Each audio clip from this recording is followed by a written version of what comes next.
Do you think the others are making good progress? Hope it's all going smoothly.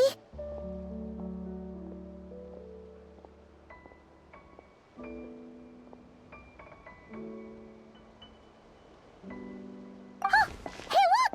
They made it back as well! Prince, Lama! How did it all go? All is well, thank you. Nefer and Yehoda had to stay at the curatorium to wrap things up, so they won't be joining us for now. I ran into Miss Anefa and Miss Aino on the way back. Their work is still in progress, so I suspect they won't be back for a while either. You seem rather cheerful today, Mr. Flintz. I certainly am. I achieved what I set out to do and came away with more than I bargained for. Fighting alone can get quite tedious, but I had the good fortune to run into a pair of brave young warriors. We meet again. How have you been? Albedo! What are you doing here? Thankfully, tracking you down turned out to be a lot simpler than we envisaged. These two courageously lent me a hand while I was fighting the wild hunt. When they told me they were Servarka's colleagues, it all made sense. And given how people of outstanding talent tend to cross paths, it's no wonder you're already acquainted. So, who's your travel buddy, Albedo? Why don't you come and introduce yourself?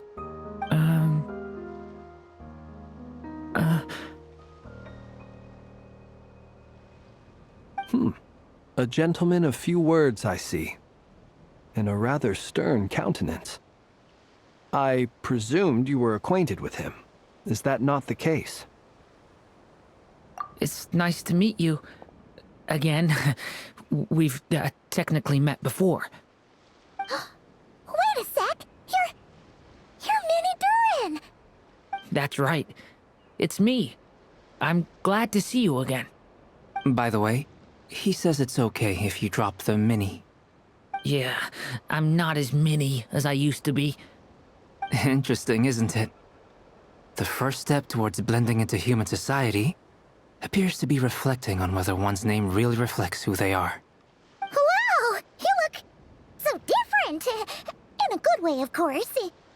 It's great to see you looking so healthy. Thank you, Paimon. And although you're as mini as ever, I understand that diminutives don't always convey endearment. I'll be sure to simply call you Paimon, as a sign of my great respect for you. Wow! You're such a smooth talker now. Paimon could get used to this.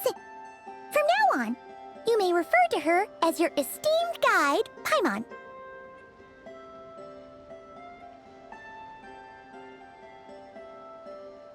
Personally, I think our little Paimon is the perfect size. When people call her Little Paimon, it's just because she's so adorable that they can't help themselves. If that's not a sign of endearment, what is? You're absolutely right, Miss Lauma. My brother still has a long road ahead of him when it comes to understanding human relationships. Anyway, speaking of long journeys, didn't Columbina, leave with you? How come she isn't back yet? She's been catching up with old friends. Wouldn't be surprised if she stopped for a cup of tea or a 10 on the way back. Uh-oh. People are talking about me. Hope it's nothing negative.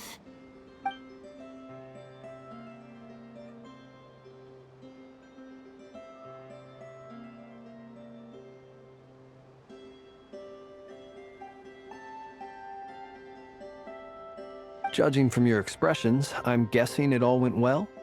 It's getting crowded here. I'll go grab some chairs. No need. This is a job for an alchemist. I'll whip some up momentarily. Thank you for your hospitality, ladies and gentlemen, but I was merely escorting my friends back. I'll be meeting Zendrone shortly, as we still have some things to discuss. It's been a pleasure, everyone. But this is where I'll say goodbye. We really appreciate your help. Oh, come on. Spare the formalities. I'm just glad I could help out some true friends. I understand. Well, bye for now, Harlequino.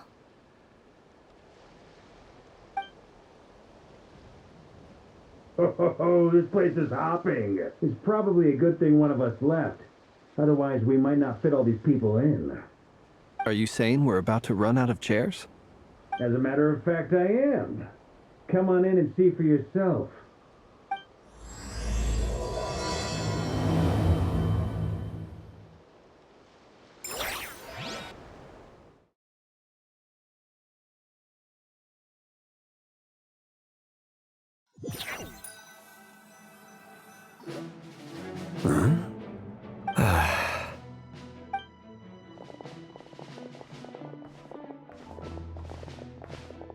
I overheard your little chit-chat outside, by the way. With Miss Columbina's colleague gone, we should be back to the original crew plus the other colleagues I brought in. Though, it looks like we have another new face. Someone else managed to rope in a colleague too? Frankly, you and Paimon are the only people I know here.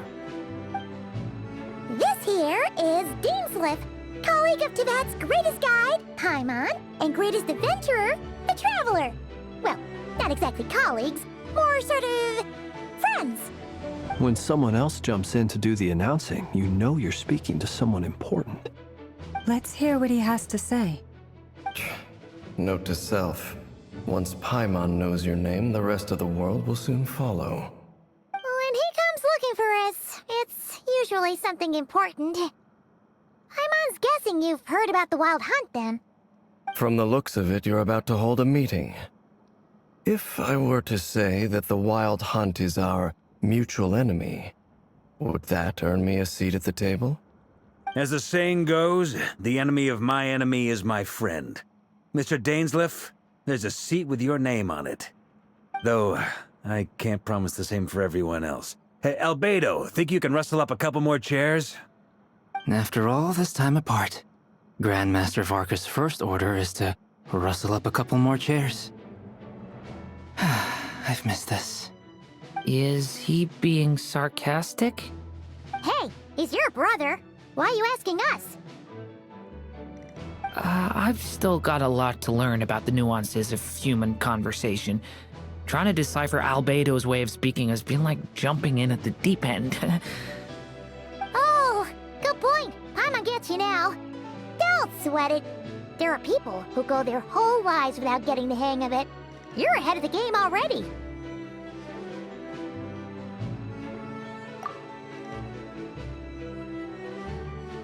I wonder what's taking Nefer so long. Perhaps you should go and check in with her.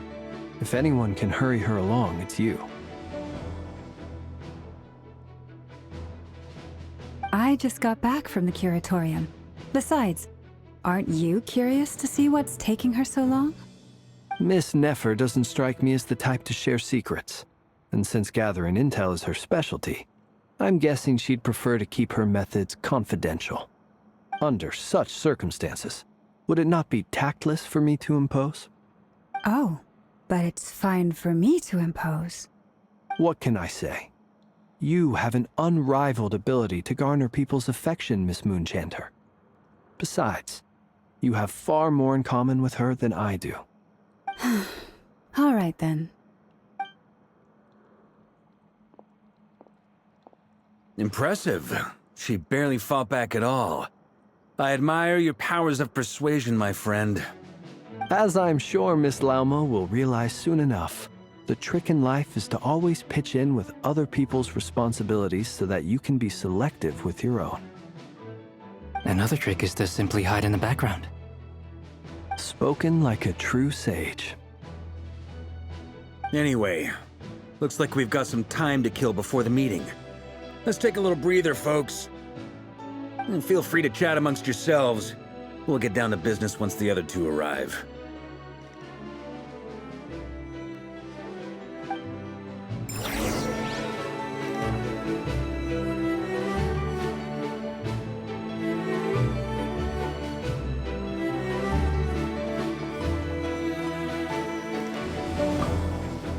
You're both awfully quiet. Why don't I start us off with an icebreaker? Much obliged. Have either of you ever had your portrait painted? If not, I'd be glad to help. That sounds like a lovely idea. You know how to paint, then?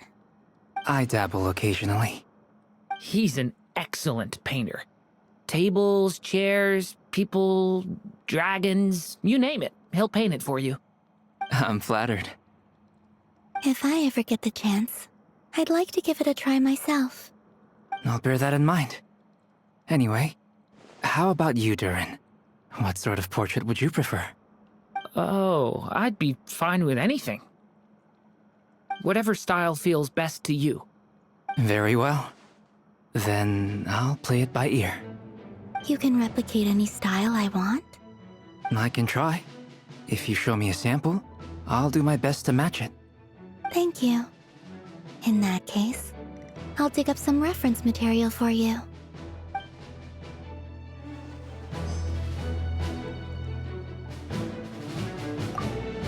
You're both awfully quiet. Why don't I start us off with an icebreaker? Much obliged. Have either of you ever had your portrait painted? If not, I'd be glad to help. That sounds like a lovely idea. You know how to paint, then? I dabble occasionally. He's an excellent painter. Tables, chairs, people, dragons, you name it. He'll paint it for you. I'm flattered. If I ever get the chance, I'd like to give it a try myself. I'll bear that in mind. Anyway, how about you, Durin? What sort of portrait would you prefer? Oh, I'd be fine with anything. Whatever style feels best to you. Very well. Then I'll play it by ear. You can replicate any style I want? I can try. If you show me a sample, I'll do my best to match it. Thank you. In that case, I'll dig up some reference material for you.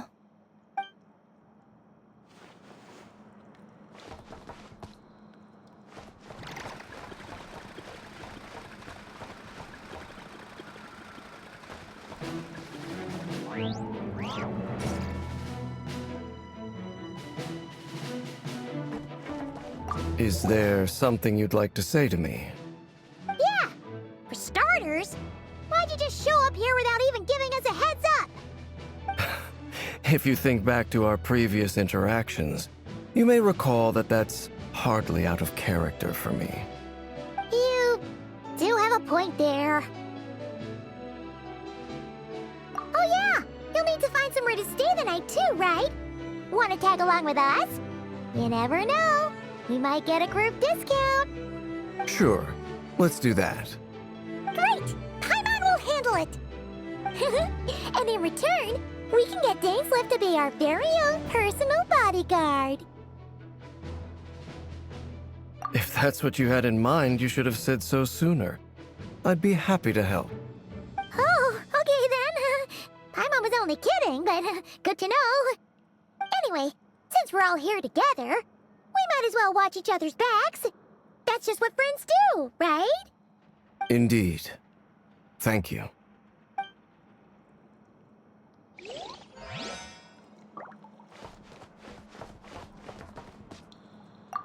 Truth be told, I can't remember the last time I was in a meeting with so many people. You're not alone there, my friend. The Lightkeepers also struggle to bring everyone together for a serious discussion. I don't doubt that. I've only ever met two Ratniki, one being you, and the other being that young guy, Itlua. Itlua is a good apple. I'll give him that. He's kind, honest, and regularly delivers supplies to my lighthouse. A true Ratnik to the core. In that sense, he puts me to shame. So you're what? A fake Ratnik? That's what it sounds like you're saying. But I get the feeling that's not quite what you meant.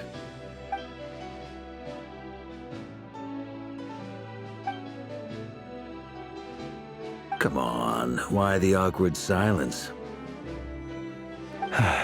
Sorry. I'm not even gonna bother trying to hide it. You've known all along, haven't you, my friend?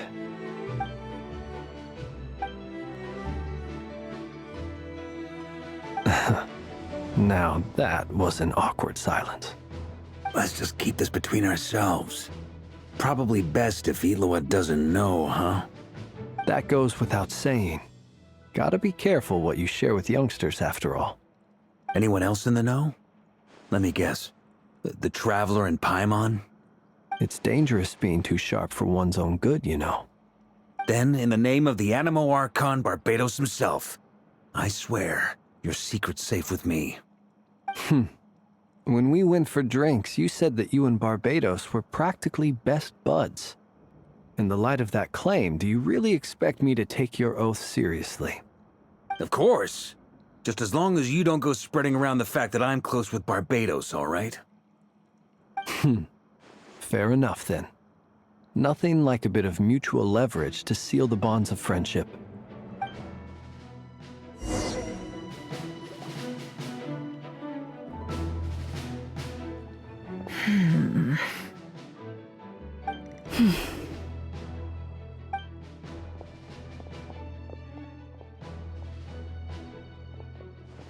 Ah, Miss Nefer. You made it after all.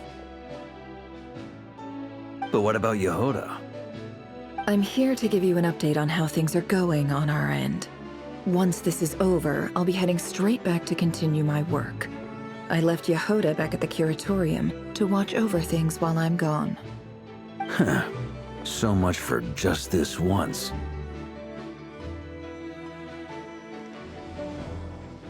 Shh! Not so loud! We're on a roll here. What if she remembers and suddenly decides to back out? Did you say something, Mr. Varka? Huh? I didn't say anything. Right, Flint's? Must have been a frog. They get so noisy around here at nighttime. It's like they're putting on a concert in the background. Anyway, before we begin, there's a few introductions to make. Let me start by saying that it's an honor to be speaking before so many distinguished colleagues and collaborators. First up, we have Miss Lauma. As Moon Chanter, she's the leader of the Frost Moon Scions, a local religious community in Nodcry. Then there's Miss Nefer, boss of the Curatorium of Secrets, and intel gatherer extraordinaire. Nefer is leading the investigation into Rerer's background, assisted by Yehoda and Lauma. From the little I've heard, they're making some great progress. Over here, we have Mr. Flint's, a ratnik and guardian of the abandoned lighthouse. In our last operation, he courageously distracted the Wild Hunt to buy time for the rest of us. For those of you who've never met, this is Mr. Albedo, a renowned alchemist and captain of the Knights of Favonius investigation team. By his side is a new face for us all, myself included, Mr. Durin, who's come to lend his aid. Next up, we have the Moon Maiden and former Fatui Harbinger, Miss Columbina. Then we have the Traveler, who's earned more titles than I could possibly hope to list out, so I'll spare you the rundown. And Paimon, the ultimate travel companion and quite possibly the best guide in all of Tevat. Wow! That's a lot of people! Great turnout! Miss Nefer, it looks like you might have another job coming your way, so, congratulations on the booming business, I guess. You think I haven't got enough on my hands as it is? Who's looking for me now? That would be me, Miss Nefer. I have a commission for you. And you are? Who I am doesn't matter right now. What does matter is that I'd like you to gather more intelligence about the Recher of Solnari. Well, it's not as if we never take on anonymous commissions. But in your case, I'll have to decline. I'm gonna take a wild guess and say your job's probably more hassle than it's worth. Something about you seems like bad news. It's my eyes, isn't it? Conrian, I assume. And what's with the mask? Are you trying to hide your identity? In any case, the fact that you're even still alive raises an awful lot of questions for me. My name is Dainsleif. And yes, I am from Conria. As I'm sure you're aware, the Recher of Solnari's real name is Rerir. He was once an acquaintance of mine. Really? Then you must have been quite an influential figure yourself. You flatter me, but none of that matters anymore. My point was simply to clarify why I have asked Miss Nefer to investigate Rerir's background. So you're both from Conria, and it sounds like you used to be friends. What am I missing here? Surely you already know how he became one of the Five Sinners. I'll tell you everything I know. The history of Conria, the names and identities of the Five Sinners. I remember it all like it was yesterday. I have never spoken openly of this before, but the truth was exactly as people say. The Five Sinners were each driven by their own desires, and it was by playing upon these that the Abyss tempted them to their fall, tearing Conria apart in the process. The visionary, Vedifenir, who wished to foretell the future. The wise, Haroptatir, who sought limitless knowledge. Gold, Rheindotter, who desired to create life. The foul, Surtologi, who pursued supreme strength. And last, but not least, Raker of Solnari, Rerir, Ravager of the Moon. Of the five, Rerir is the only one who remains a mystery to me. He never harbored grand ambitions, so what changed in the space of a single night? How did he come to fall like the others? In other words, you're saying that his change came as a shock to you, and you have no idea what actually happened? That's right. You mentioned how the Abyss tempted them, which led to their fall. But what did that look like in practice? And what other context can you give me about the events of that time? The more detail you can give me, the better. Strangely, now that it comes to it, I hardly know where to begin. The fateful night took place during the era of the Eclipse Dynasty. One day, my elder brother, the visionary, Vedifenir, was summoned to the palace by the Vinster King, only for the king to gouge out his eyes and cast him into the dungeons. When I came to hear of this, my fury knew no bounds. I gathered together every ally I thought I had, and together, we set a night to storm the palace and free Ved. Centuries on, the memories of that night still haunt me like a never-ending nightmare. We broke through the palace gates, just like we had planned, each striking towards our separate targets. But then, I was betrayed. Even Vedifenir, the very person I had come to rescue, abandoned me and partook of the Abyss's power. So, it's personal after all. Then tell me, Mr. Dainsleif, what price are you willing to pay? You, of all people, must know that nothing comes for free. I cannot say what price would be worthy of such a commission. But know this. Rerir was not always a madman. Believe it or not, there was a time when he was just an ordinary man, working for the Conrian Intelligence Service. Uncovering the truth of Rerir's past is the only way to unravel this mystery. But before you decide if you will accept my commission, I will tell you more about him. Enough, I hope, to help you plan your next move. Sounds pretty good to me. Feels like we just flagged down a random passerby, only to discover he's actually a master strategist who has a score to settle with our enemy.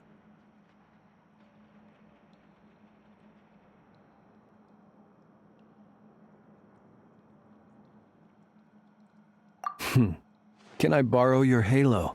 It could be useful in the lighthouse. Hey, enough with the wisecracks! Besides, isn't that lamp of yours bright enough already? Relax. It was meant to be a compliment. If that was a little over the top for your liking, I'll make sure to tone it down next time. I'll give your proposal some serious thought, Mr. Dainsleif. Let's speak in private once the meeting is over. Before that, there's a few things I'd like to share.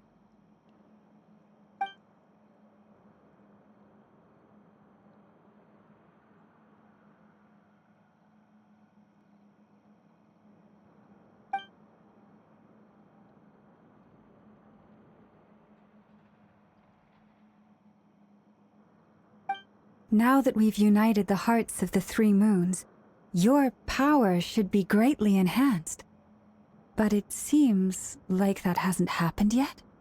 I believe it will take a little longer. You've done so much for me, so I want to be completely honest with you all. Even though I'm doing a lot better now, the truth is, my recovery will likely be an ongoing process.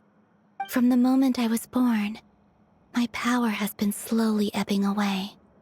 And that is because Tevat has never accepted me. Even with the moons united as one, it seems my rejection cannot be undone. So far, I have yet to find a solution. It may turn out to be a problem that will plague me until the day I finally leave this place behind. Even so, I will do everything in my power to help you drive out the Ray here of Solnari. As Arlecchino put it, this is not about chasing the spoils of victory. It's just a gesture of heartfelt gratitude. Kutar.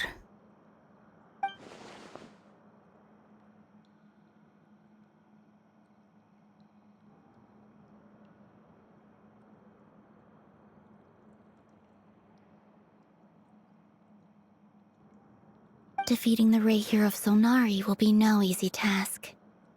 While my strength slowly recovers, we'll also need to gather more intel. Naturally. We should take all the help we can get if we hope to defeat him. We've considered several viable plans now, but our choice hinges on the answers to a few key questions. Is it even possible to kill Rerir? What experiences shaped the person or monster he became? And what's he really after? Given Albedo's expertise in alchemy, I think we should leave him to try and answer the first of these questions. Understood. As for the other two, I'm afraid we'll have to count on you again, Miss Nefer. Believe me when I say it's not my wish to burden you. But right now, relying on your skills is our only option. So you're placing all your hopes on me, huh? We can't thank you enough for agreeing to help us. Honestly, I can hardly believe how lucky we are. You sure have a talent for changing your tune, Miss Moonchanter. Timid like Yehoda one moment, then flinches insincere flattery the next. Ladies, please. I must object to your portrayal of me. That's all. Feel free to keep bickering. Just pretend I'm not here. I almost don't want to leave this room. I'm curious to see how this plays out. I have faith in you, Miss Nefer. Something tells me you'll stand by us until the very end. Oh? And what makes you so sure of that? What if I suddenly decide that my compensation is insufficient? This isn't about the money. I can sense that you've got a deep-seated distaste for Rerir. And knowing you, that alone is motive enough. Look at them getting along so well. Like two peas in a pod. And I'm the one they accuse of insincere flattery. There is no justice. Miss Lauma, you have to understand something. Unlike you, I don't actually enjoy having everyone's hopes on my shoulders. Is that right? Well, maybe the fact that I'm willing to put my hopes in other people says more about me than you. But the fact is, I also trust you. And that's because I know that you're someone we can count on. Anyway, we've got our plan, so let's get moving. Mr. Dainsleif, let's talk.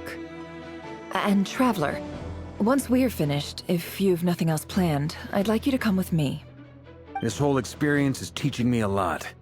For instance, I now know that when other issues come up in the future, I'll have far more luck getting Lauma to convince Miss Nefer than trying to do it myself. Hate to say it, friend, but that's one of the funniest things I've heard in a while. Why? You think I've got it wrong? Quite the opposite. But what makes it so hilarious is how long it's taken you to realize.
Thank you for waiting.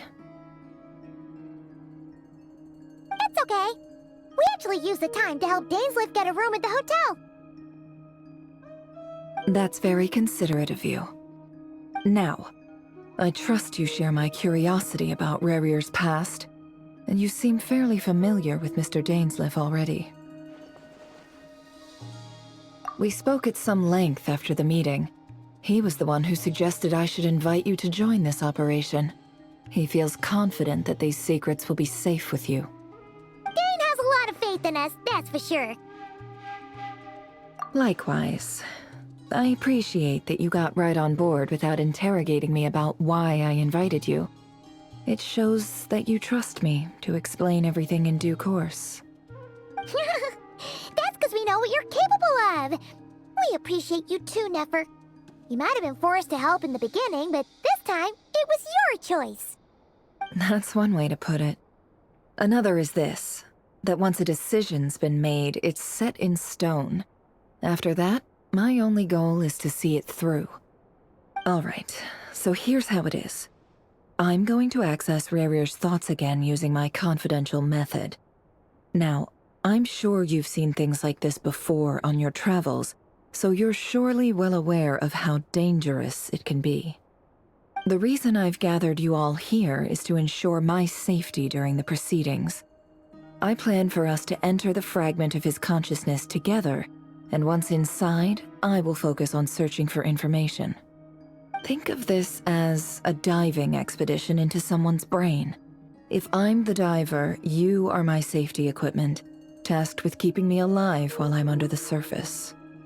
Once the ceremony begins, we will all be spying on privileged information. But in the interests of safety, you must remain absolutely silent at all times. We will discuss our observations after the ceremony has concluded. Lastly, any individuals of a weaker constitution are advised not to partake in the ceremony. In any case, Paimon has her own job to do, which requires staying in the room but not joining the ceremony.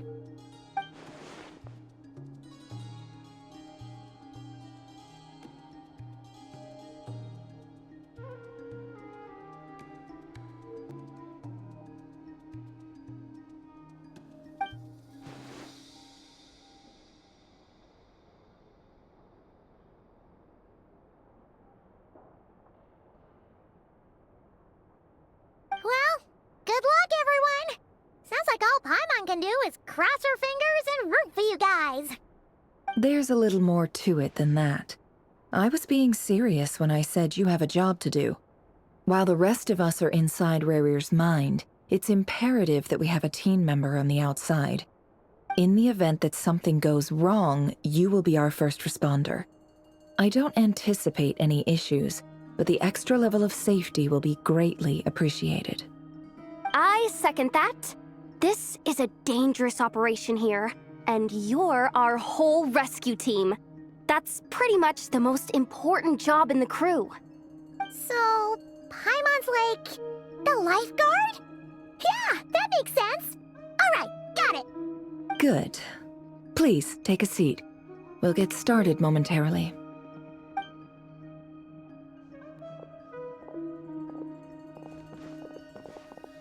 So, did Mr. Dainsliff tell you anything else?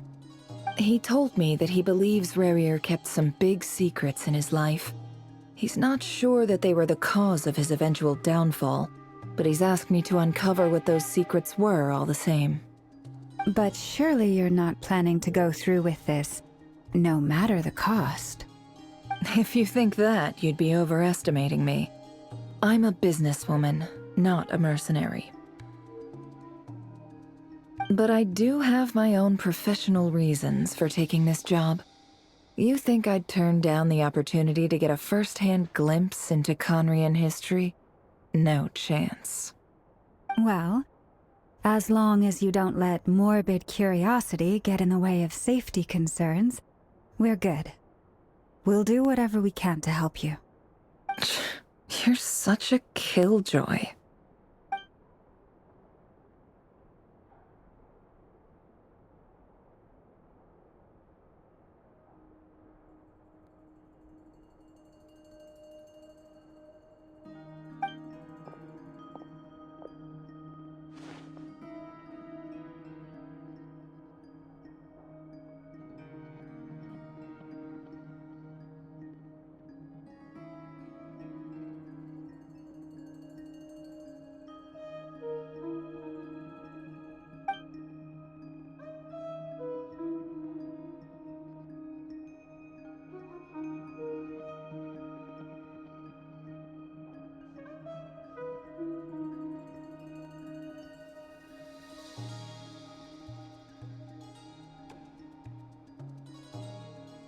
All right, I'm good to go. All set over here, too. Promise, Paimon, you'll be extra careful. All right. Let your whole body relax. We're about to begin. Close your eyes.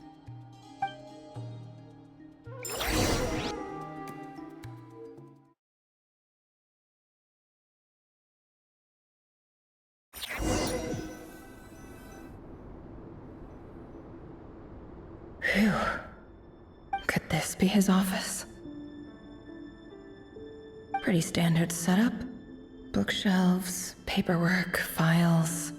According to Dainsliff, Rarier used to be an intelligence operative. Chances are there's plenty of top-secret intel stashed away in this room. Is this where you keep your secrets, Rarier? Can't say I'm not looking forward to this.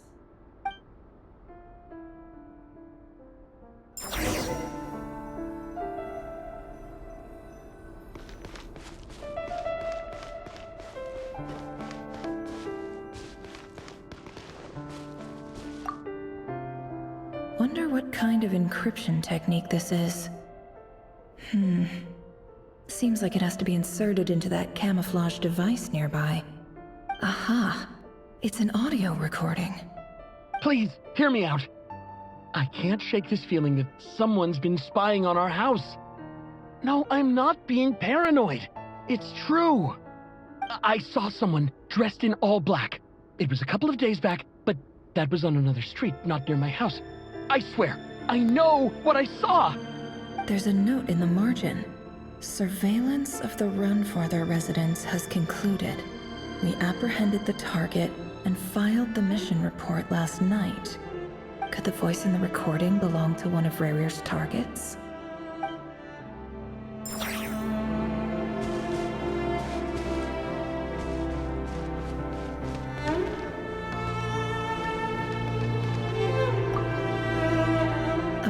Tucked inside a folder.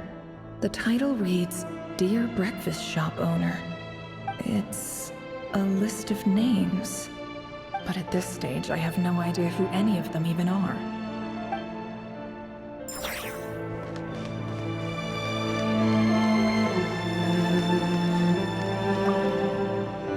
A box containing a ring inlaid with a precious gem.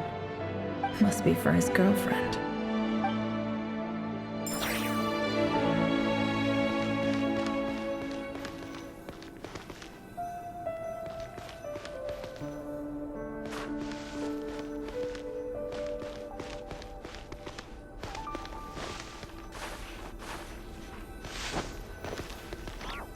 He looks even gloomier than last time. I wonder what's changed.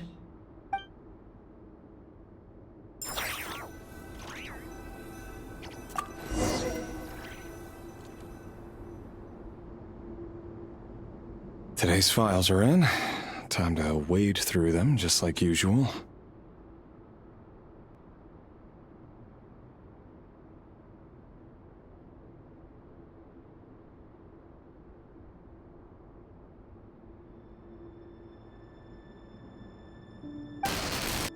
Male, 51. Occupation, cook. Confirmed Crimson Moon descendant. Has maintained frequent contact with other descendants over the past year. Poses a threat to the dynasty. Neutralized.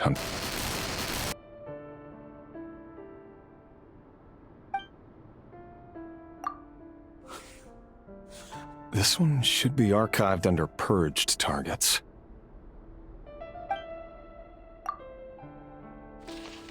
Female, 23. Occupation, office clerk. Confirmed Crimson Moon descendant. Has maintained frequent contact with other descendants over the past year. Poses a threat to the dynasty. Neutralized.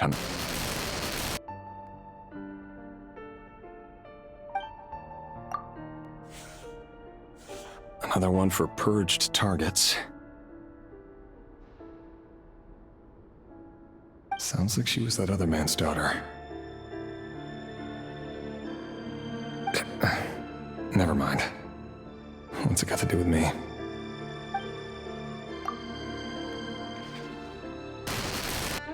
Male, 40. Occupation, teacher. Confirmed Crimson Moon descendant. Has been observed making contact with other descendants during the past year. Poses a threat to the dynasty. Neutralized on...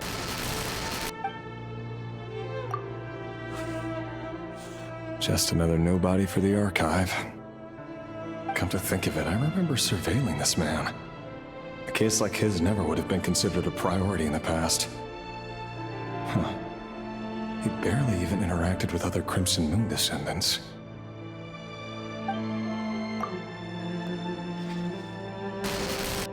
Female, 16. Occupation, none.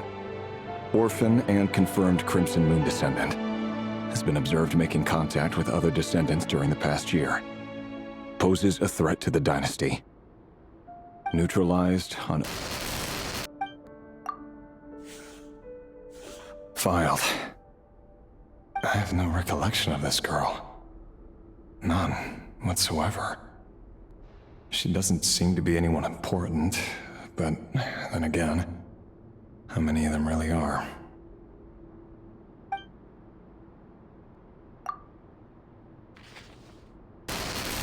Female, 13. Occupation, none. Orphan and confirmed Crimson Moon descendant.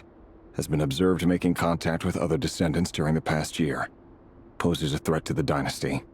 Neutralized on... Filed.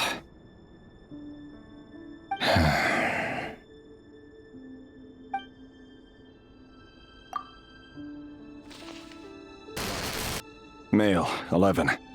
Occupation, none. Orphan and confirmed Crimson Moon descendant.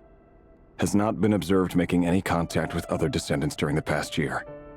Poses a threat to the dynasty. Neutralized on...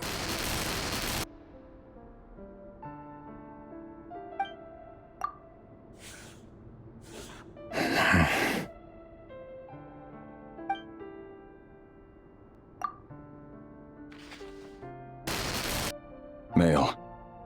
6. Occupation, none. Orphan and confirmed Crimson Moon descendant. Poses a threat to the dynasty.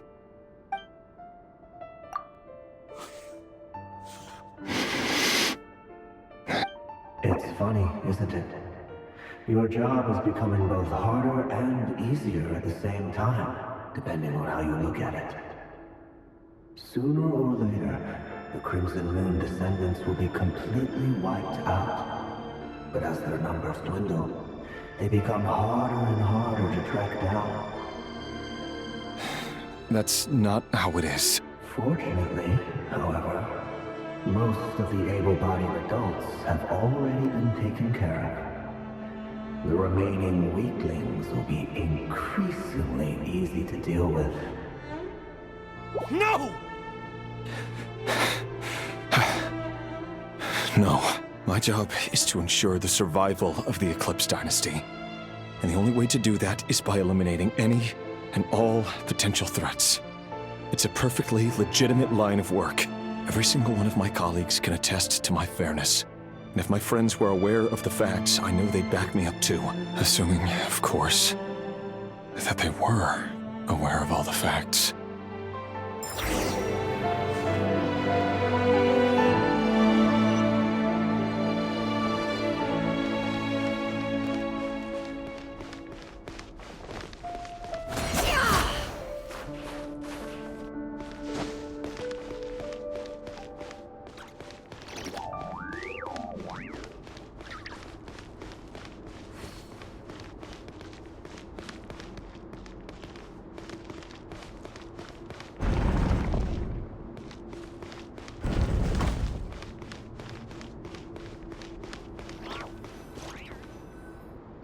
Mr. Vedifalnir, it's been quite some time since we last met.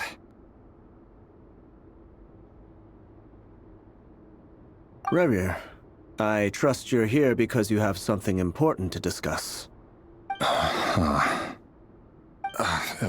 Forgive me. I wasn't tuning out, it's just, I notice you didn't even phrase that as a question. As if you knew I was coming.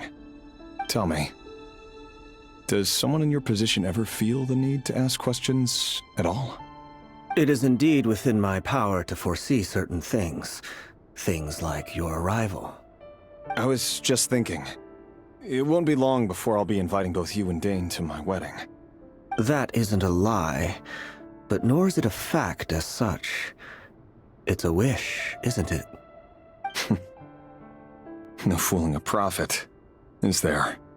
Ever since that day we met for drinks, I knew it was only a matter of time before you came looking for me.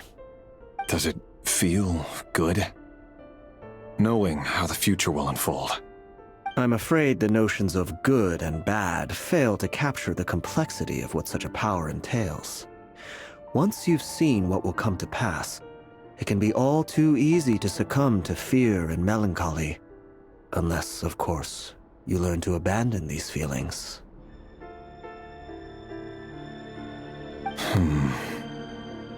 You fear my silence, and long to hear the words I left unspoken that day. That's right.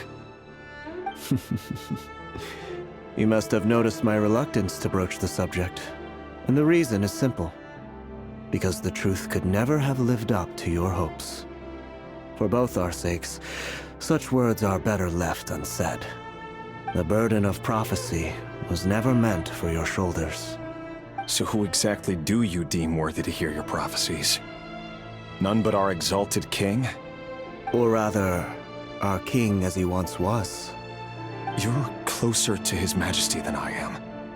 You must know better than anyone how much he's changed. You say that as though it is to my benefit. Yet precisely because of that, I dare not speak rashly. A king can turn out to be the most virtuous of rulers, or a tyrant more terrible than the most vicious of dragons. You are so wise and far-sighted, yet still you would have me live in fear of the unknown? You make a fair point. Especially given my silence alone was all it took to send you spiraling downwards. Very well then. Let me offer you some advice. And I say this not as a prophet or a visionary, but simply as the brother of your friend. For many reasons, there is very little chance of your marriage ending in happiness. If happiness is what you seek, you should find another fiancé.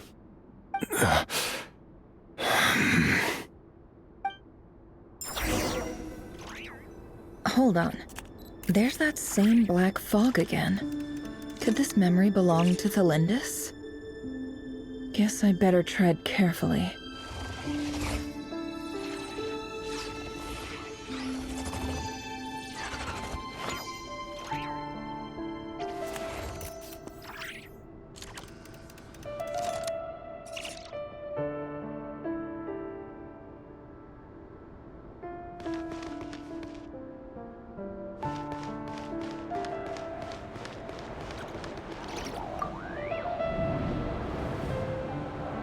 Wait.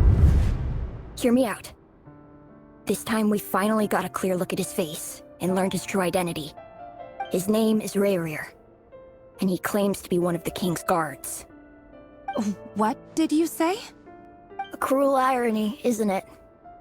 The man you're set to marry leads a double life as a brutal executioner. Why are you telling me all of this now? Simple. It's because I want you to kill him. You are the only person he would never suspect. No, absolutely not. I would never dream of doing such a despicable thing. So you'll just stand by and watch him slaughter us to the last? Do not forget that the blood of the Crimson Moon flows in your veins too. The blood of the Crimson Moon? What does that matter now? The dynasty has long been dead and gone. You think that alone is reason enough for me to throw away everything I have? Why wouldn't it be? You two were once a child of the Crimson Moon, just like me. Don't tell me you've never felt so much as a flicker of fury for the way we were trampled into the dust. as long as you promise to abandon this pipe dream of restoring your dynasty. I can try to persuade him. Or have him persuade the Vinster King. Persuade the Vinster King? Do you even know why he's so obsessed with hunting us down? Why he keeps trying to force us to hand over our secrets? Over and over again? Or why we refuse to give up on restoring the dynasty? The Vinster King. A blind fool. His eyes clouded by powers from beyond this world. A petty little man with a miser's heart. And he dares to sit upon the throne? Mark my words. Sooner or later, Conria will fall. And it will be his doing. If you can't bring yourself to do it, so be it. Just you watch. It won't be long before calamity descends upon us all. The Rehir of Solnari. That really is quite a secret you've been keeping from me, Rarir. But who am I to talk? Am I really any better? I've kept my own past a secret this whole time, too. Love should be built on honesty. But ours was born from lies. And yet... is it really so wrong to hide things that would only make life harder? If we don't cover up the parts that no one else should see, how can we go on pretending to be normal? Vedifulnir must have known all this. And that's why he made his prophecy. In the end, nothing stays hidden forever.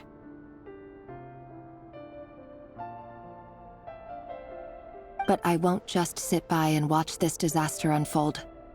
I'll do everything in my power to protect what I cannot afford to lose, no matter who I have to face.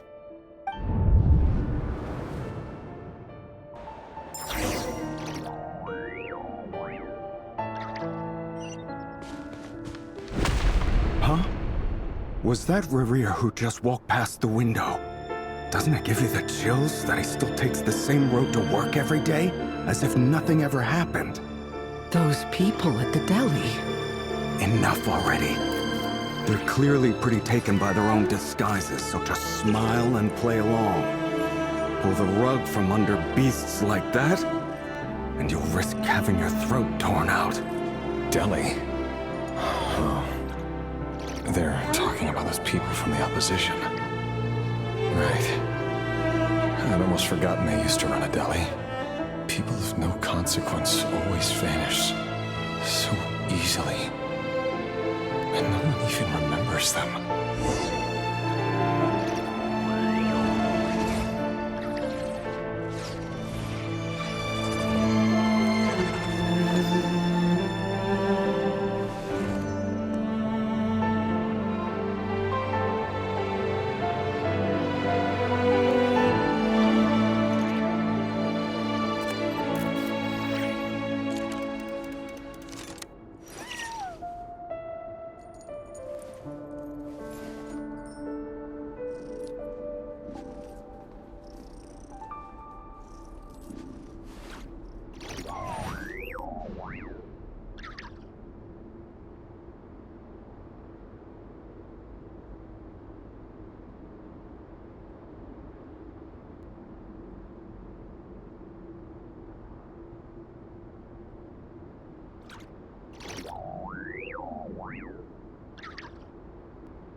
Emotions are like a raging torrent that surges through the mind. More often than not, if you try to hold them back, you'll be swept away by their unstoppable force. And if you try to ignore them entirely, you'll end up tearing yourself to pieces.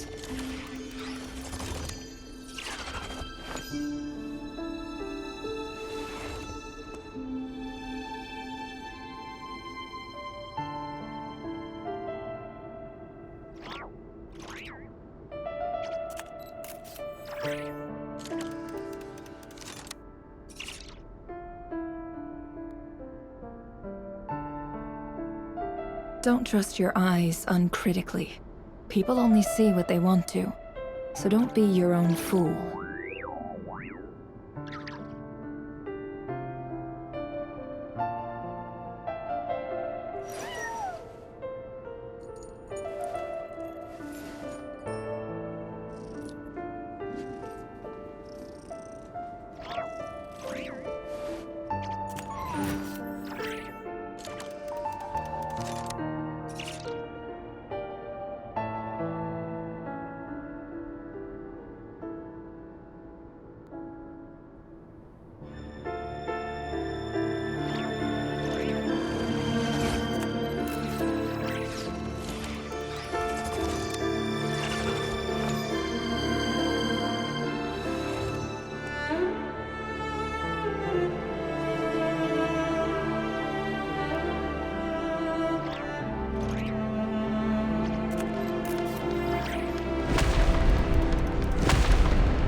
But surely you can see he's not the man he pretends to be.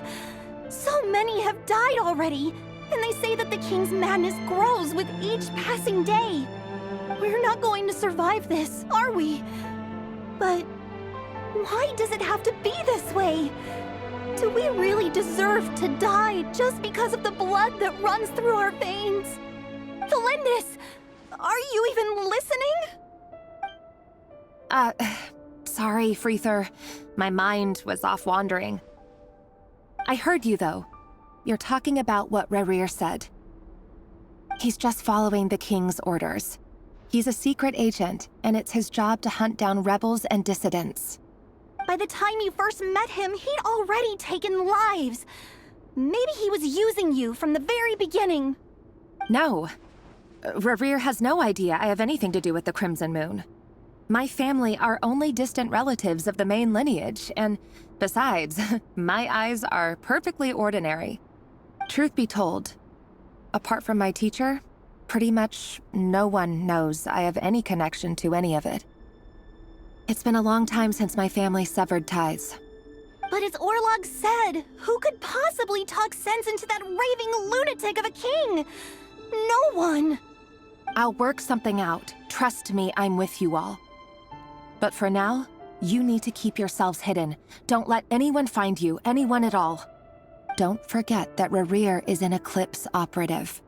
You need to be extra careful when he's around. And when I am too. For now, don't come looking for me. And if anything happens to me, just act like we've never met. If even you can't escape this, what hope do the rest of us have? But after all this time together, surely he wouldn't lay a hand on you. I won't speak in his defense, nor can I give you a clear answer to that question. But I'll do everything I can to put an end to this. Here, hold on to this. If an opportunity to escape presents itself, take it. You'll be glad you took some spare change. You call that change? But what about you? I've got a job, and there's still money coming in. But you can't go anywhere right now. Please think about yourself for once.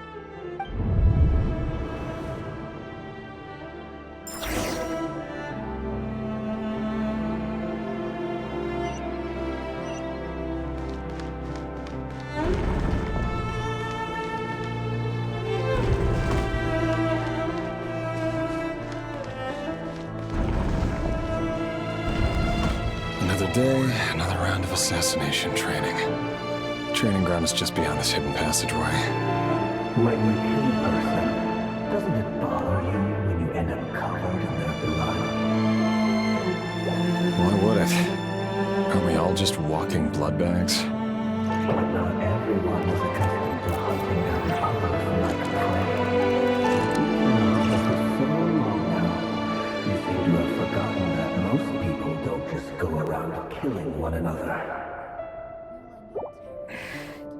Leave me alone.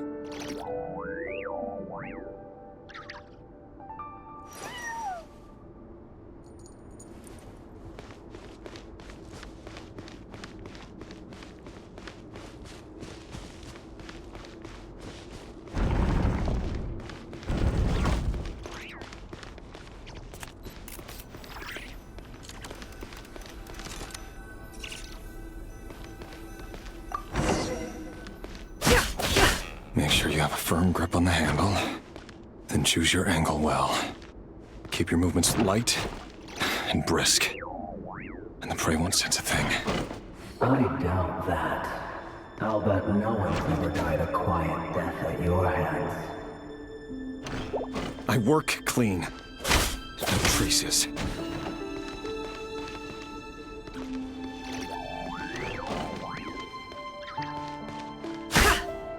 No more. That doesn't make it open and above board, though. The king just happens to need you right now. What if someday he doesn't? That won't happen. He's changed. Ever since he fell under the spell of that power. In the beginning, he only had you take out a handful of the guilty. But The ones I've dealt with have always been guilty, and I've carried out my work flawlessly.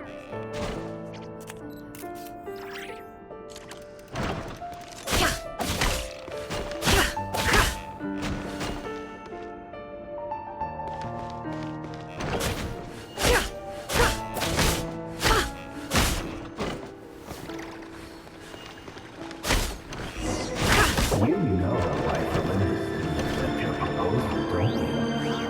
Was it because she didn't trust you? Or something else? No!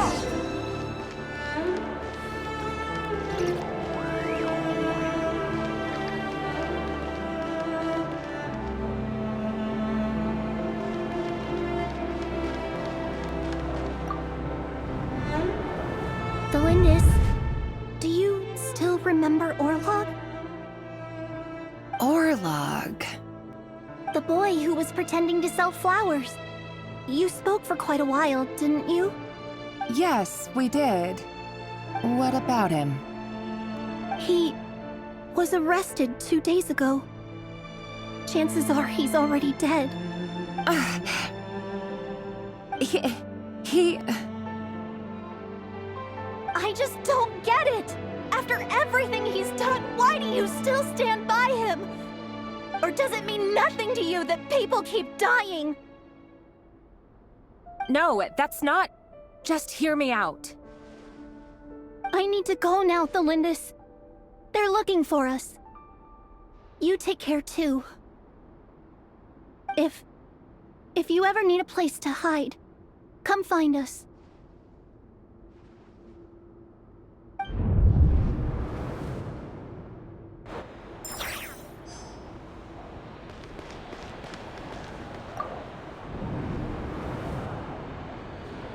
Author Thelindis.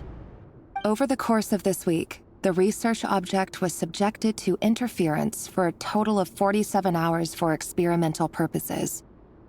The results are as follows. All subjects of observation that were sent inside have now... The situation within is proving more problematic than anticipated. No progress whatsoever. What now?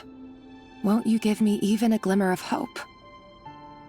Things are getting worse by the day.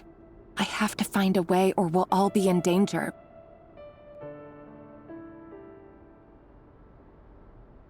But I... If all this research comes to nothing, what then? Sooner or later, it'll be my neck on the line. But could he really bring himself to kill me? No. Surely he wouldn't have the heart.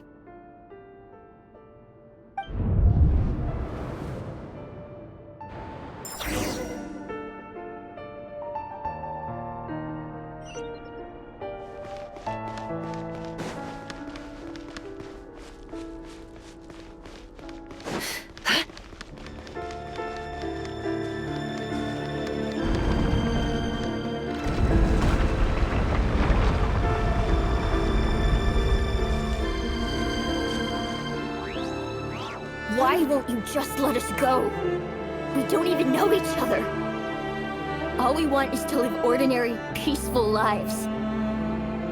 You want to live?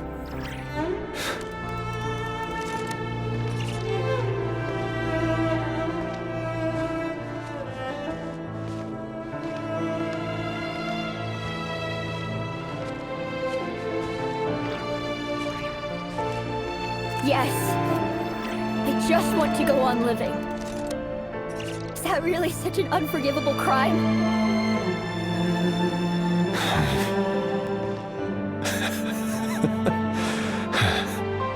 You want to go on living. I want to keep living too. To keep living forever.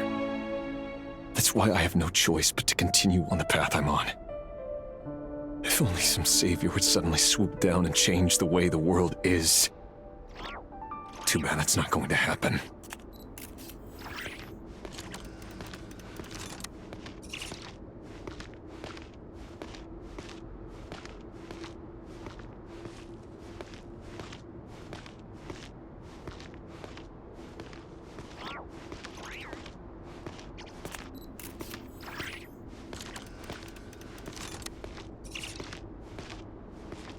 Imagine that.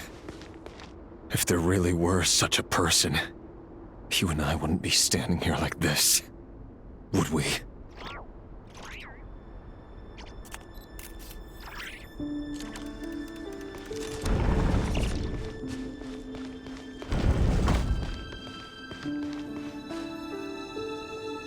Today's files are in. Time to wade through them just like usual. No, I don't get tired of it. It's my job. And not only am I lucky to have it, I'm good at it too.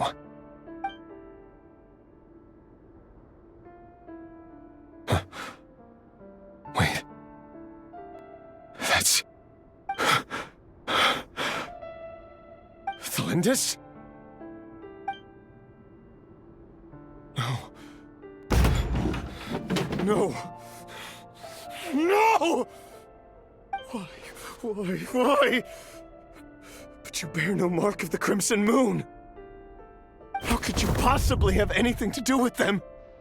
It cannot be! A diluted bloodline. Carefully concealed. I see it now. You've been living in the shadows just like me. What a fool I've been. Numbing myself with talk of justice. Even imagining my friends would back me up. But in the end, Irminsul. Finster King! How far are you going to take this? From the direct bloodline to secondary offshoots? And then what? Today it's the descendants of the Crimson Moon. Who will it be tomorrow? Will you not rest until everyone down here is dead? No. This cannot go on. This is where it ends.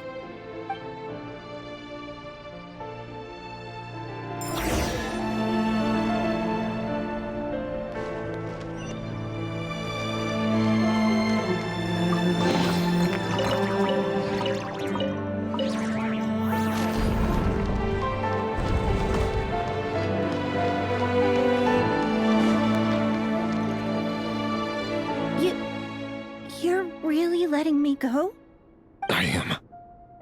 As long as you can guarantee that no one will find you. Don't worry, I'll be extra careful. No one will know I was here. But... what about you? Me? If you let me go, you won't be able to complete your mission, will you? Good point. In that case, maybe you should stay. No, please!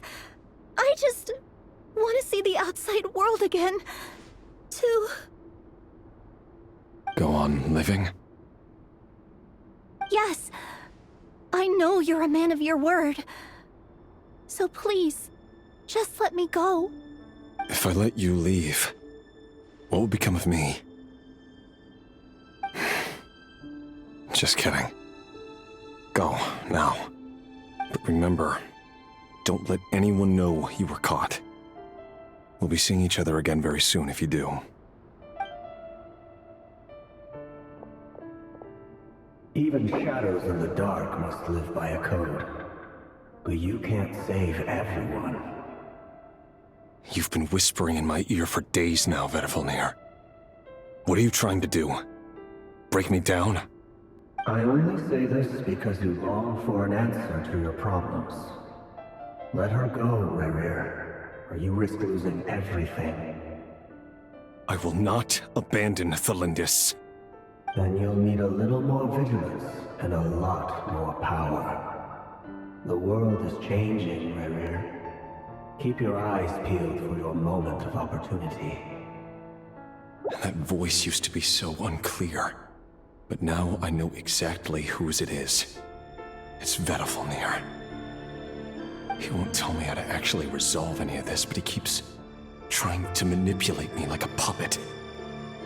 What's his game here? Tell me then. What will this moment of opportunity look like? And no answer. He's like a ghost. Always disturbing me when I'm on edge, but never answering when I need him most. So, the Eclipse Dynasty was purging. Well, massacring the descendants of the Crimson Moon. And it seems like it was all connected to the Vinster King's research. The King's obsession with abyssal power left the future of Conria hanging in the balance. No wonder every aspect of Rarir's life was so unstable. And it looks like this Thelindis, Rarir's would-be fiancée, herself belonged to a sub-branch of the Crimson Moon dynasty's descendants. It almost defies belief that a couple like them could hide the truth from each other for so long. If the Vinster King hadn't intervened in such a drastic way, they might have gone on deceiving each other for the rest of their lives. And why does Vedderfanir, Daneslif's older brother, keep talking in Rarir's head? This guy kept more secrets than I ever imagined. The human mind is like a vast desert of shifting sands. When you follow the flow of someone's memories, you only ever see the parts they're willing to let surface. Time for something a bit more creative. We've been inside Rarir's mind this whole time, building up a picture of his psyche. There's already enough clues on the board to start reading between the lines and mapping out the rest. Now, we can finally begin to put the pieces together. Sure, it'll only be a reconstruction, part simulation, part reasoning, but it's usually pretty accurate. Once we've built up a cognitive profile, we just need to cross-check the logic behind his actions. And then we'll be able to take a sneak peek at whatever it is that Rarir has really been hiding.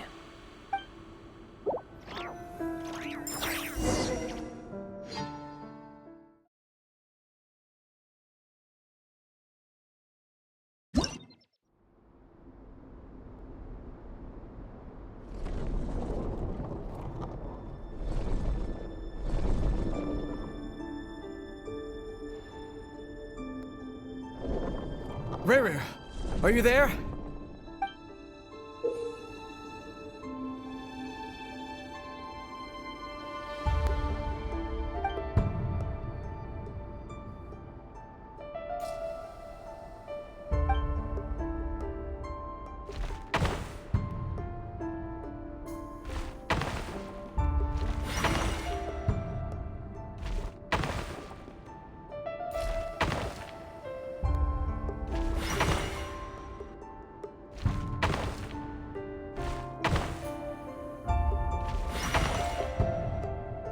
Hey, Rarir! Come out, it's urgent! Dane? What's wrong? Quick, come with me. I'll explain everything once we've met up with the others. Okay. I'll come. But the Lindis is still over at the Universitas. I'll need to leave her a note. All right then, but make it quick. I've never seen Dane so worked up before. Whatever this is, it must be big trouble.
Well, this is a nice change, meeting you all at this hour.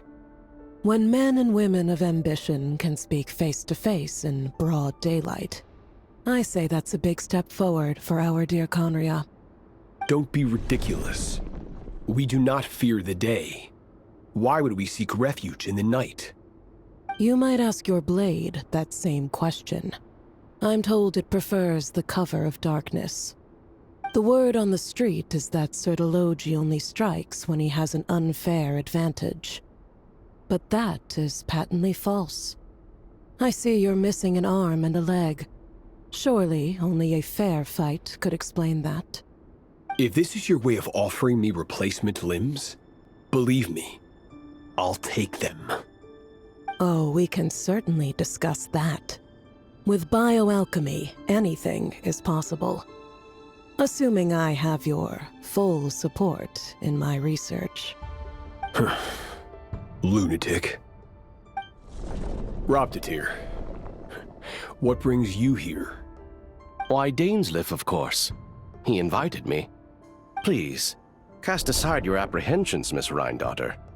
Whatever the rumors may say, I am but a humble servant of the king, and I can assure you he affords me no greater convenience than he does you. Well, the Universitas Magistrorum won't stop fawning over you, so at least some of the rumors must be true.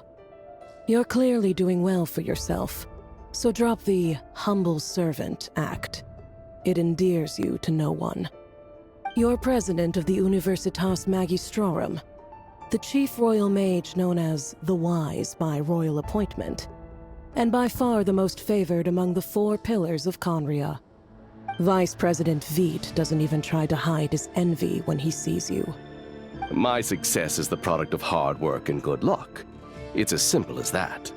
Were the king not such an extremist, I hardly think I would have received a senior post at my age. Of course, no job is without its gripes.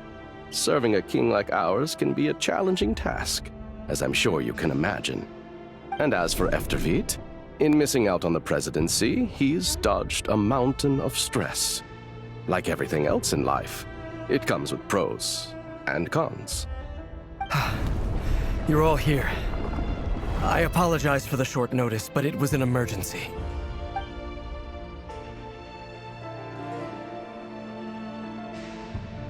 You must be Rarir. Mr. Sertologi. Yes, I handled your case file during your sentencing. Nothing personal, of course. I'm pleasantly surprised that you remember me. You're clearly a person of substance if you've been invited here. But Dainsleif, you'd better have a very good reason for convening this little gathering. It's my brother, Vedofenir. After he spoke at the court this morning, the king was so infuriated by his words that he had him blinded in both eyes and thrown in prison. Vedofenir in prison? Strange. I thought the king trusted him and Horoptatir more than anyone else in the world. Does this mean the king's circle of trust just got even smaller? It has nothing to do with trust. It's about what the king wants, which is as clear as day to anyone paying attention. I simply appease him, because it's in the best interests of the Universitas Magistrorum. And also because you're slimy. Vedofenir, perhaps less so.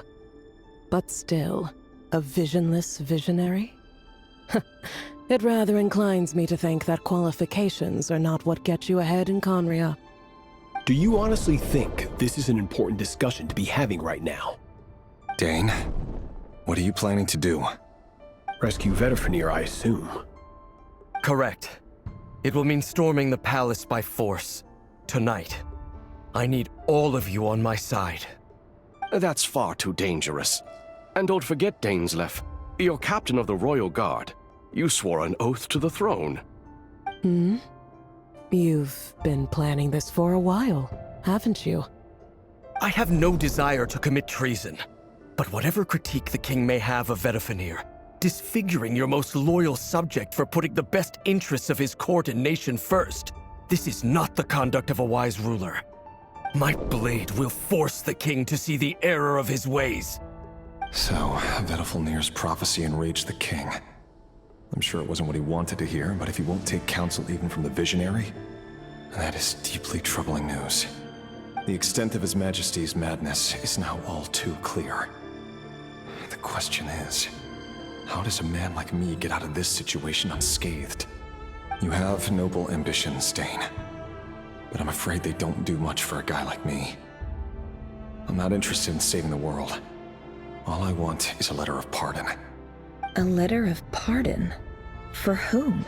Thelindis? The chances of the Vinster King issuing a pardon for anyone connected to the Crimson Moon seem vanishingly slim.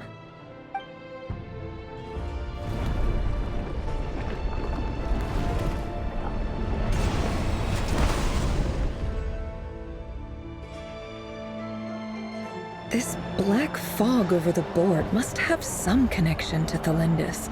But why is it taking this form? Does it have something to do with Ravir's past? Another mystery I'll need to unravel.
Author Thelindis. Over the course of this week, the research object was subjected to interference for a total of 60 hours for experimental purposes. The results are as follows. Research dating back to the Crimson Moon dynasty has established 2 points regarding moon marrow. Firstly, its origins have something to do with a god's power. Secondly, it serves as a portal to an as-yet indeterminate location. Moon marrow can thus be defined as a spatial gateway. However, there are a number of hurdles to overcome before we can answer the question of where it leads to. To start with, opening the gateway requires a specific power source, which the relevant literature indicates. An enormous amount of power is then required to keep the gate open. Currently, the total power output of our instruments remains in the single digits. To make matters worse, I am now the only staff member remaining in the Moon Marrow lab. The Universitas Magistrorum recently decided to move most of its personnel into abyssal energy research, which has stymied all Crimson Moon-related projects. This is not a wise move. I have always maintained that placing all our hopes in a single source of power is risky, especially one as poorly understood as this. As well as making ourselves overly reliant on a single resource, we are neglecting other promising technologies. I apologize if this comes across as disrespectful. But as a Moon Marrow researcher, I desperately want to see the world beyond the gateway. If we really made it there one day, what would we find? And how would we go about taming the unknown? My imagination is endlessly fueled by questions such as these.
This is for you.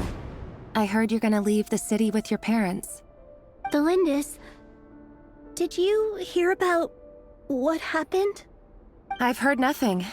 Rerir got back very late last Friday, and he was acting a little unusual, but he slept pretty well, so I'm guessing whatever he did was a good deed.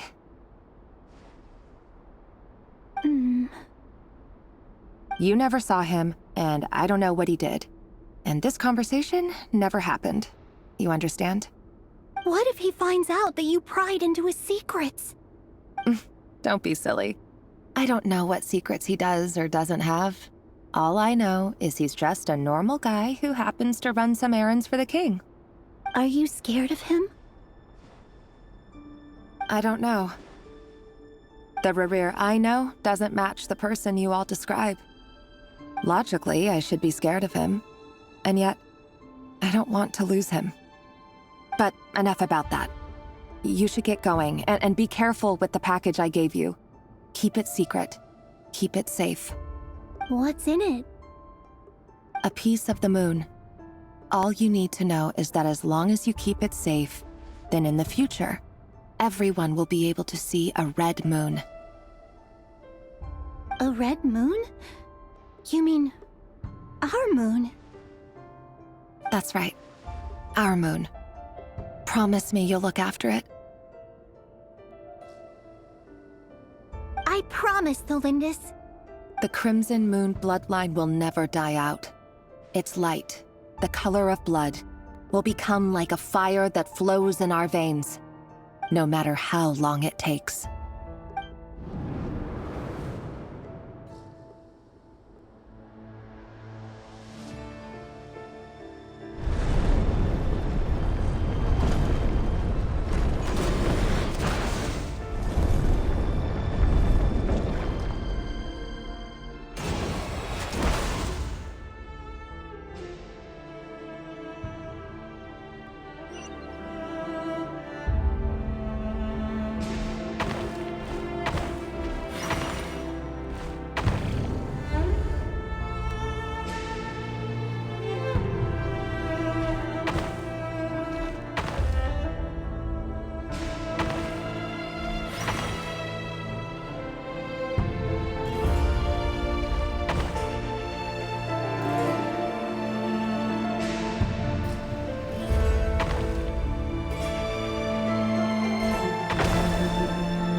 Hurry, everyone, and stick to the plan. Sir Dainsleif, what are you? Is this treason? You know what happens to those who betray the throne. Please, don't do this! It is the king himself who has betrayed the throne. He has betrayed all of Conria. If you have any love left for justice in your heart, you should join me. It's showtime. Dane and his group will handle the troops in the palace. Then Hraptatir and Rheindotter will disarm the security measures. My job is to enter the prison and rescue Vedifalnir. Stay safe. Wish me luck. Look after my brother. Draw your blade. It is time for justice to prevail.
This place is filthy.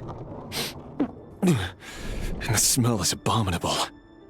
Clearly, the king doesn't allow his prisoners a single shred of dignity. This is dire. Found you. Hello, Mr. Vedafulnir. Ah, it's you. Surprised? Oh, wait. I guess surprise isn't an emotion that prophets feel very often. I certainly felt some surprise in the moment when I was blinded. Surprise at the king's sheer ignorance. Surprise at just how unfairly this world responds to words of earnest remonstration. I'm curious. What did you prophesize this time? It wasn't a prophecy. It was a word of warning. Someone had to say it. The king has forsaken all reason in pursuit of his obsessions. I simply told him that if he continues on this path, Conria will surely fall. But he didn't listen. Worse still, he stabbed you in both eyes and locked you away. Dane asked for my help. The court is in complete chaos now, but I'm sure you predicted that. Everything is transpiring as I foresaw, yet I am powerless to change it. Fate is an immutable force. I can but lament as the inevitable unfolds. I do wonder whether giving a man the power to see the future does nothing more for him than slowly crush his spirit. Forgive my curtness, Vedafulnir, but the king did not suddenly turn on you today. His suspicions have been brewing for a long time. You can't have wisdom beyond the reach of your fellow man without attracting his fear and suspicion. There are things the king does not want to see. So, he doesn't want you having visions of them either. He blinded you because he thought this would make the visions stop. He wasn't entirely wrong. I did indeed lose my power to see the future. Right up until... Until what? Just now. I believe I saw something new. Well, tonight could go a lot of different ways.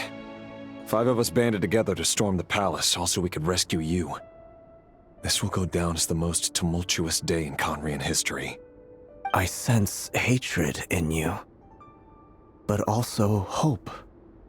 A desperate hope that with the tyrant deposed, that will be the end of the story. But this is not the end. It is the beginning of a new chapter in a whole new story. There are many men of honor and courage in this world, Rerir. But you are not one of them. You're not here for justice, are you? You're here for yourself. Is that a dagger? Interesting. Why not the polearm? It was always your weapon of choice. With your abilities, I don't doubt that you were able to recover some of your sight. But I also doubt that you want to make an enemy of me right now. Of course not. We're on the same side, aren't we? We could be. But I need you to be honest with me, Vedafilnir. At this point, you're my only hope for the future. You mean your future? With your beloved, Thelindis? Yes. And I know there are bigger things at stake here. A dynasty, a nation, maybe the entire world. But forgive me, I care first and foremost about myself. I can't abandon the one I love to save myself. I just can't do it. But you see a broader picture of the future than I.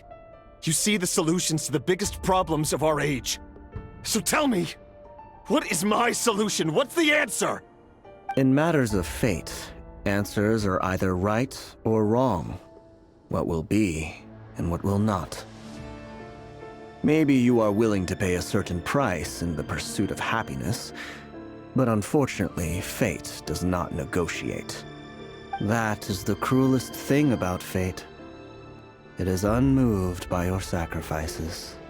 That can't be true. I know it's your voice that I keep hearing in my head, urging me to see how the world is changing, to seek more power, so I can protect the things I love. You show me disaster, but you won't show me how to avoid it? Why? Why are you doing all this? My voice. In your head.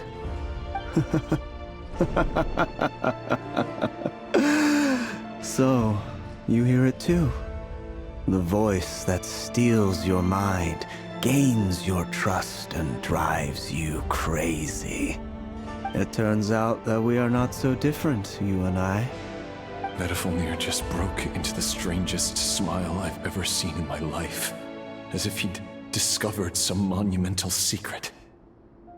But then he suddenly switched to looking extremely weary. Very well then. My advice to you is as follows. You must persevere. Whatever trials and tribulations you may face, be steadfast in the belief that they are your path to the future. For as long as you live, your story with Thelindis shall not come to an end. That is the only chance you have of fighting back against fate. It is up to you whether you believe my words. Regardless, that is all I will say on the matter. I have no right to intervene any further. I will hold you to your word. Thank you for setting me free. In return, I will tell you one more thing that you cannot afford to ignore. Just then, a strange wave of energy rippled through the city. We had no idea what it could mean. If I were you, I would head to the Universitas Magistrorum. The Universitas? Oh no! I'm sure we'll be seeing each other again very soon, Rerir.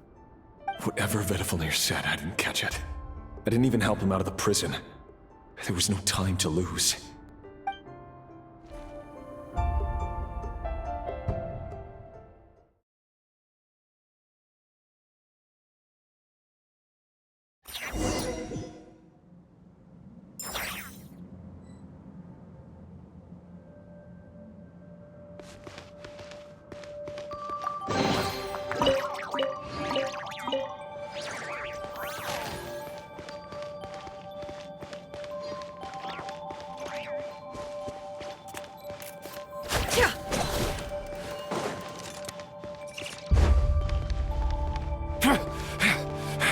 Monsters?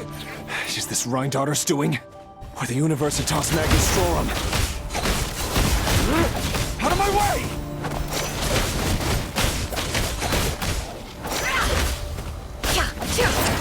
Can't hide the truth.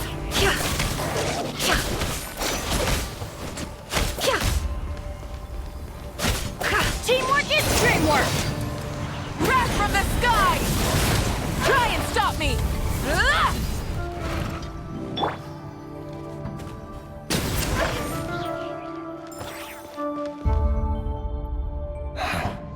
The Universitas. That reminds me of a rumor I once heard. Allegedly, the king installed secret mechanisms in the palace and around the city. No one knows where they are or what kind of power they hold. But if they were ever gonna activate, it would probably be on a night like tonight. Help! Help! Hold on! Don't let them anywhere near you! Save me! I can't! Ah! That sounded like an explosion. So, the rumor is true? The king really went through with it. What other means does the king have at his disposal? They must run on power from the Abyss. And given it's a major center of Abyss research, anyone over at the Universitas will be in grave danger. I have to hurry!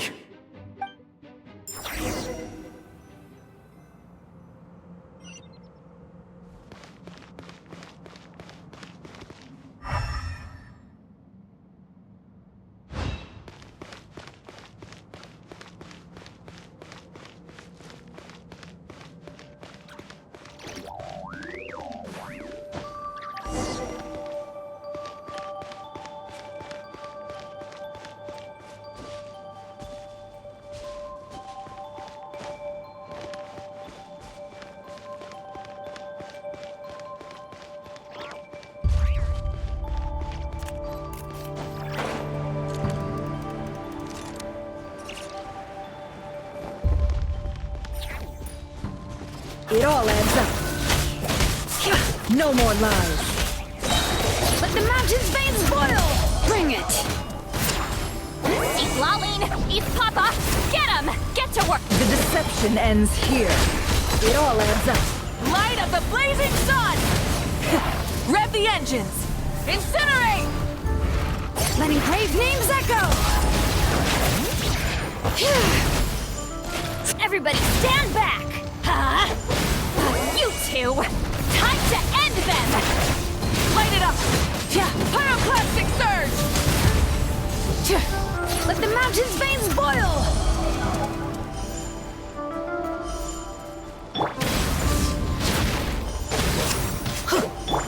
Can't hide the truth. No more lies. The mystery unravels. Suffer the wrath of Eastleigh! Show no wrath from the sky! Teamwork is dreamwork!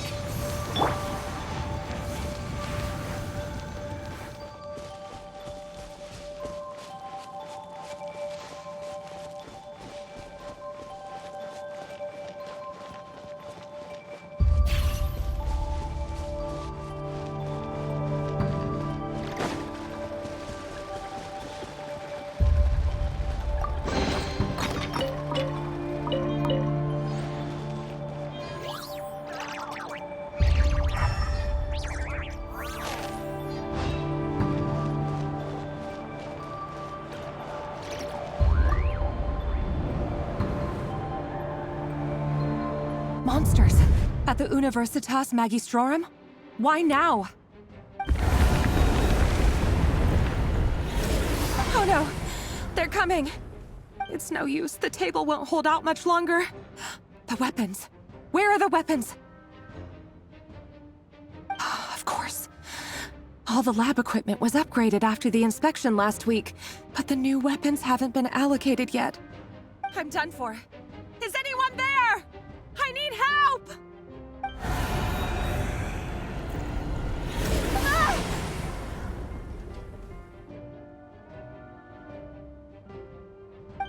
Stay back! Please stay back! Please!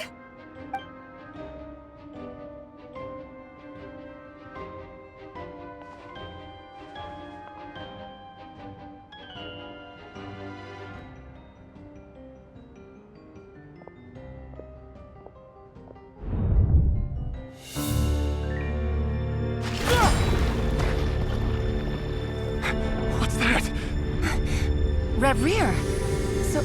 So the rumors about your work are true. What? No! Listen, something happened at the palace tonight. We have to leave! You don't need to lie to me anymore. What do you mean? I know why you're worried, and I will respect the decision you've made. But it's okay, because I found a solution. I know how to end all this. You can have it back. The normal life you so desire. But until then, I'm afraid our wedding will have to wait. Celindus? No, don't do it! Celindus! Celindus!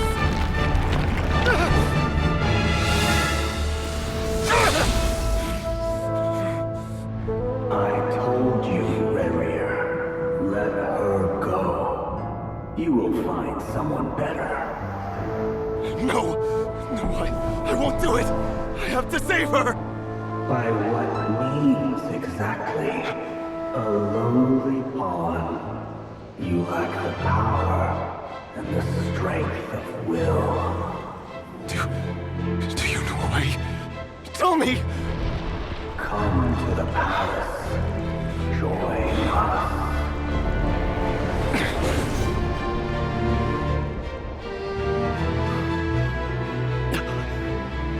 Rarier, thank goodness we... Step forth and take your share. You made it. Not you too.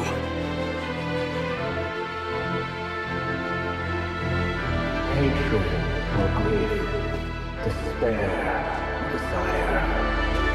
We all have our own.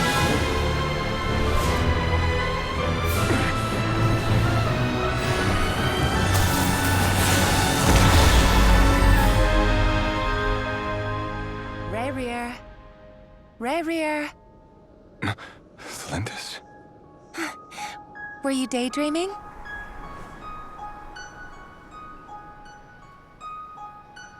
You still remember, Rarier?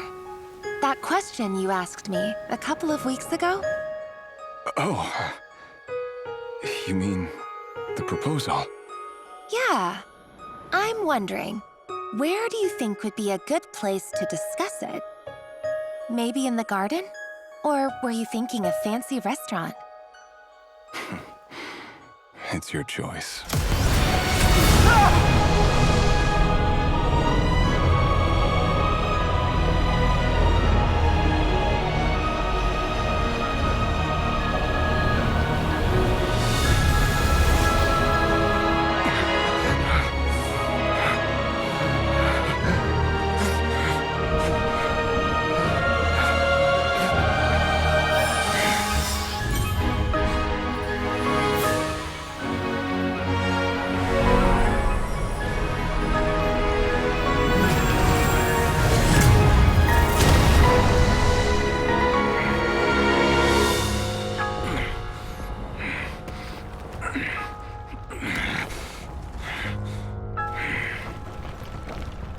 I will find you.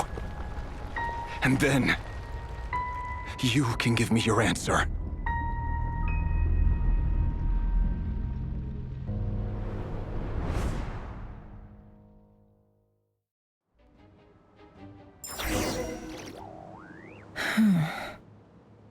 So that's how the Raker of Solnari was born. A monster created by circumstance is a monster all the same. Viewing other people's thoughts for too long can get uncomfortable. Right now, I'm feeling a strong sense of loathing. In a nutshell, the story of Conria is what happens when the truth falls by the wayside. Everyone tells little white lies, and before long, you have a huge pack of lies that destroys everything. Phew. Time to get back. His past is filled with sorrow, but the tale of any fallen civilization is one of endless tragedy. Cruel as it may be, that was Conria's fate.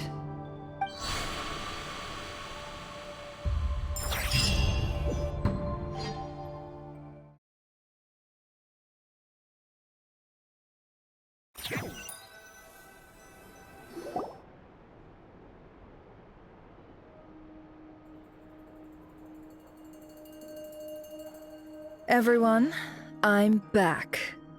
Can I get a standing ovation? Never! How are you holding up? Feeling okay? She's fine. Boss is a pro. Yes, I'm fine. You will have seen the events of Rarir's life through my thoughts. It's now clear that he is just a regular nobody, driven by personal tragedy, as he said himself. I mostly agree. There's only so much we can know about him from his memories alone, but they did give us a clear glimpse into his life in Conria. However, I would not consider Rarir to be a nobody. He was deeply involved in the events of that era. Yet, when the catastrophe of a generation strikes, nobody is safe. Sounds to me like you're speaking in riddles again. Is this you urging me not to abandon the people of Nodcry in their hour of need? That's not what I meant. Although I do hope you choose to remain a part of the plan. Without you, the mission ahead will be all but impossible. Then try to remember that I respond better to the carrot than the stick. And I don't appreciate being bossed around. Now, as for you, Missy, you were excellent. You stuck to the rules of the ceremony and kept your mouth shut the entire time. Bravo. Cool. So, can you fill me in on the deets now? Most of what I saw went right over my head. Patience. You'll hear the whole story, don't you worry. But let's meet up with the others first. It will save me narrating it twice. Yehoda? Yes, boss! Let me get that door for ya. That's more like it. For a moment there, I was worried you'd forgotten about the first clause of your employment contract. Forgive my curiosity, but what does the first clause say? It says I gotta do the annoying stuff that boss is too lazy to do for herself. Like opening the door, pouring the tea, yada yada. Is that right? If something is in the contract, it's because she willingly agreed to it. Rest assured that the Curatorium abides by the very strictest of labor policies. You don't seriously think I'm cruel enough to treat her like my slave. In any case, I've hardly shied away from my share of the work today. Hope I don't catch Flintz and Varka lounging about in their chairs, enjoying a leisurely cup of tea. There's nothing I dislike more than other people enjoying themselves while I'm hard at work.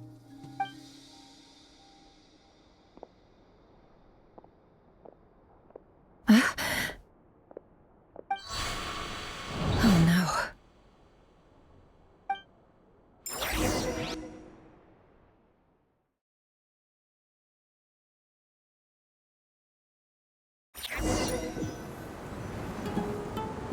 Sorry to disturb you, but we seem to have run into some trouble. Evidently so. Don't worry, I'm not about to leave you to fend for yourselves. I'm not that kind of boss. And it would go against the Curatorium's labor policy. I'm sorry. What did you hear me say? I wasn't talking about labor policy. Wait. How long have I been standing here? Not long. You just appeared by the door a moment ago.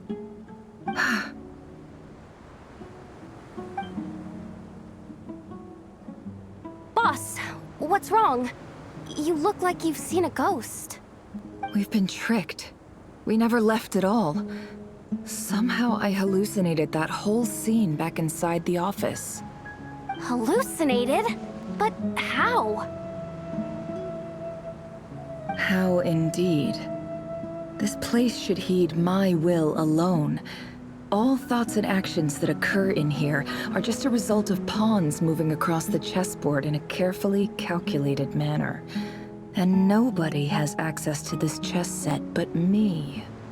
So you control everything in here? More or less. But yes, it's a special technique of mine. Has anything like this ever happened before? Only once. It was the first time I used the chess set.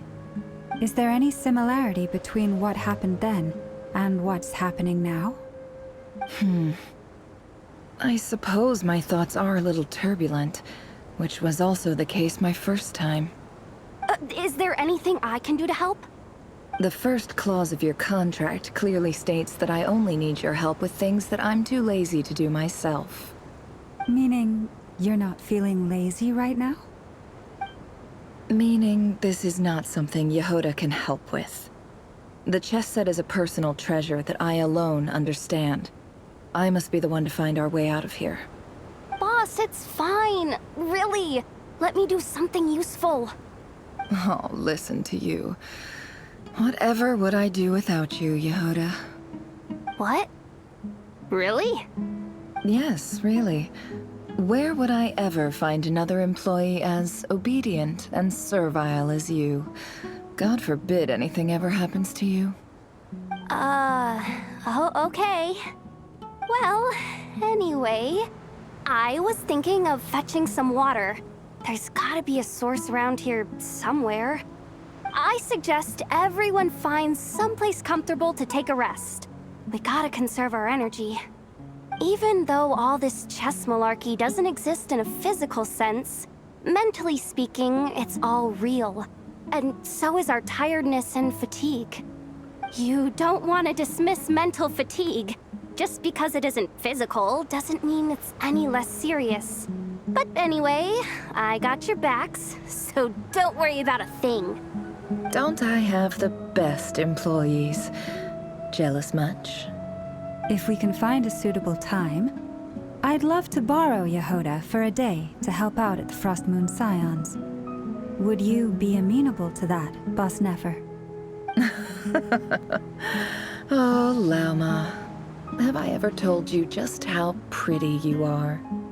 Beauty runs from the tips of your antlers to the depths of your imagination. Time to rally, everyone. Follow me. As we continue our journey, the same rules will apply. That means stay focused and no talking no matter what we encounter. And don't disturb the chess pieces. You have my word that I will get us all out of here.